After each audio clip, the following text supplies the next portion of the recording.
because it is hard when you go in a situation and someone's all of us, just right off the bat yelling at you and upset at you. So there is that training we go to help de-escalate the situation, and you can't let that person just get you angry, because number one, if you're having an emergency, something's happened to you, you're upset, and I need to understand you're going to be upset. You're probably going to speak in a loud voice just because of the situation, not against me. I don't need to take it personally against me when I come in and try to help with the situation. Yeah.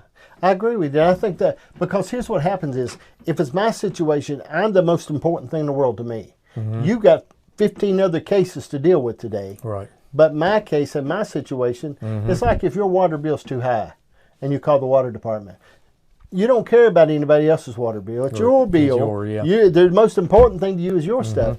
And I think that's what, it seems like the challenge would be, as law enforcement, is to be able to de-escalate. Yep. Okay? It is. It's to de-escalate. And one thing, anytime I hire somebody, one of the things that I say to them is, when you're out here working and you're dealing with people, I want you to think, how would you want your family? For an officer to deal with your family. Right. If it was your grandmother, if it was your mother, if it was your wife, your brother, your sister, how would you want?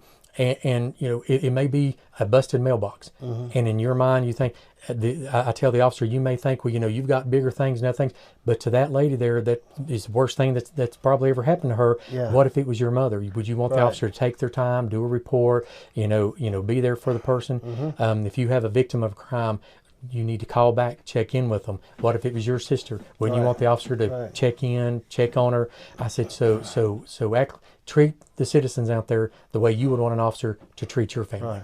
And I think what have to is the big thing is to slow down, take a breath, and to de-escalate and be able to do those things. And I had a guy one time that approached me, and he was a little upset at me.